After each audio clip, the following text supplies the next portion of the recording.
Doctor ভাইদের বোনেদের এই দারুণ যে আন্দোলন, বহু বহু বছর পরে পশ্চিমবঙ্গ যে আন্দোলন দেখছে, আমরা গর্বিত তোমাদের জন্য এবং সব রকম ভাবে ভারতীয় জনতা পার্টি তোমাদের পাশে আছে।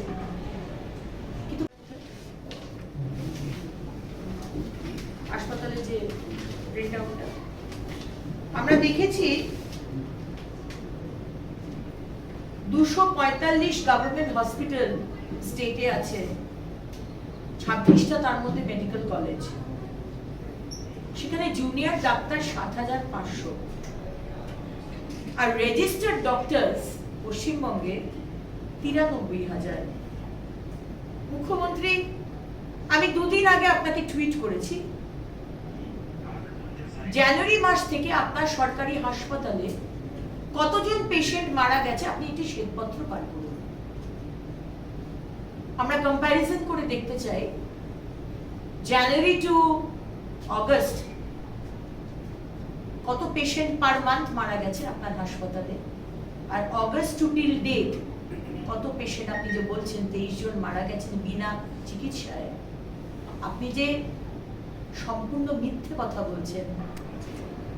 প্রতিবারই আপনি বলেন, এবং এই কেসটাতে অভয়া কেসে প্রথম থেকে আপনি অসত্য কথা বলে এসেছেন।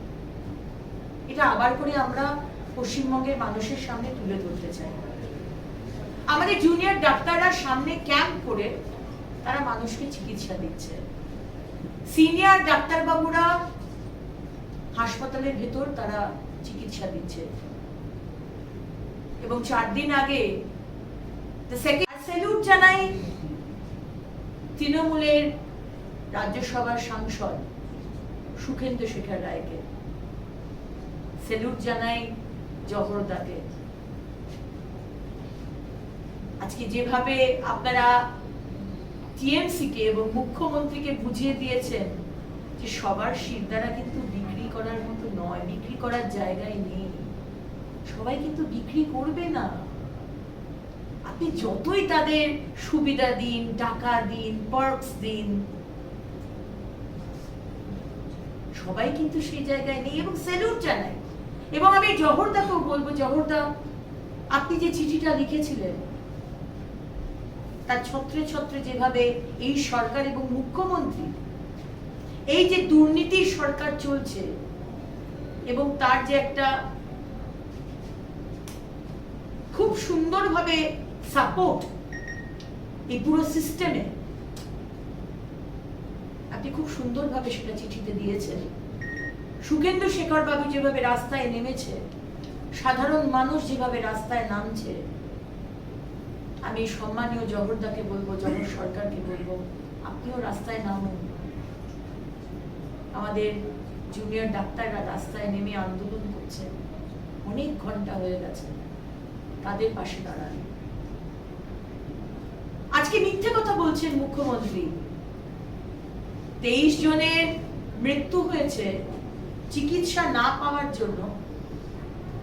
আপনি যে মিথ্যে কথাগুলি বলেন, আপনি সেই মিথ্যে কথাটা আরেকভাবে বলছেন। আমাদের মুখ্যমন্ত্রীর মতো যে অ্যাওয়ার্ড দিলে টিকিটে বাঁধা থাকবে নবান্নে, মানে গিভ অ্যান্ড টেক, আমরা কিন্তু সেই পলিসিতে বিশ্বাস করি না। ভারতীয় জনতা পার্টি তোমাদের সঙ্গে রয়েছে, তার রিটার্নে কিন্তু কিছু চাই না, এটুকুই চাই যে তোমরা আন্দোলনটা করো যেভাবে আন্দোলন করছো। তো যাই হোক, আমার ছোট ভাইদের বোনেদের অনেক অনেক শুভেচ্ছা। তোমরা কিভাবে আন্দোলন করতে হয় অনেক দিন বাদে তোমরা পশ্চিমবঙ্গের মানুষকে দেখিয়ে দিলে। স্যালুট জানাই আমি তোমাদের, এবং স্যালুট জানাই পশ্চিমবঙ্গের সাধারণ মানুষদের, যারা দিনে রাতে দুপুরে আজকে আমাদের অভয়ার জন্য পথে নেমেছেন, আন্দোলন করছেন। স্যালুট জানাই আমাদের 12 জন বিশিষ্ট মানুষকে, যারা তাদের কোনো না কোনো সময় যে অ্যাওয়ার্ড, যে পুরস্কার তারা পশ্চিমবঙ্গ সরকার থেকে পেয়েছেন, সেই অ্যাওয়ার্ড তারা ফিরিয়ে দিয়েছেন। আসলে কি জানেন মুখ্যমন্ত্রী, আমরা একটু অবাক হয়ে যাই যখন আপনার তৃণমূলের বিধায়ক কাঞ্চনবাবু বলেন এই আন্দোলনের তেজ দেখে যে এরা কি বেতন ফিরিয়ে দেবেন, এরা কি পুরস্কার ফিরিয়ে দেবেন। তখন এই ধরনের মানুষের কিন্তু কোনো শাস্তি হয় না, কোনো শোকজ হয় না, কোনো পানিশমেন্ট হয় না। বারবার আমরা দেখেছি আপনার দলের বিধায়ক, সাংসদ, কর্মীরা অপমান করেছে শীর্ষ নেতৃত্বকে, মহিলাদেরকে,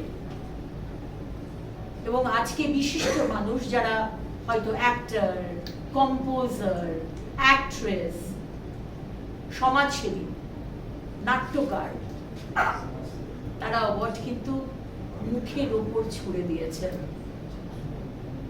আজকে এই মানুষগুলোই কিন্তু মুখ্যমন্ত্রী আপনার সঙ্গে পাশে দাঁড়িয়েছিলেন সিঙ্গুর নন্দীগ্রামের সময়। তখনও যে অন্যায় হয়েছিল তারা কিন্তু প্রতিবাদ করেছিল। তাই আজকে এই ভাবার কোনো কারণ ছিল না আপনার বা আপনার সরকারের বা আপনার বিধায়ক আর সাংসদের আপনারা প্রতিবার প্রতি মুহূর্তে অপমান করবেন আর তারা পুরস্কার ফেরত দেবে না। ওই টিকিটা বেঁধে রাখার তাগিদায় যে পুরস্কারটাও ফেরত দেবো না, আর কোনো না কোনো ভাবে তৃণমূল যে সিন্ডিকেট চালাচ্ছে, কোথাও না কোথাও থেকে সেই সিন্ডিকেট থেকে দু পয়সার রোজগার যাতে হয়। সবাইকে আপনার দলের কর্মীদের মতো ভাবছেন কেন মুখ্যমন্ত্রী?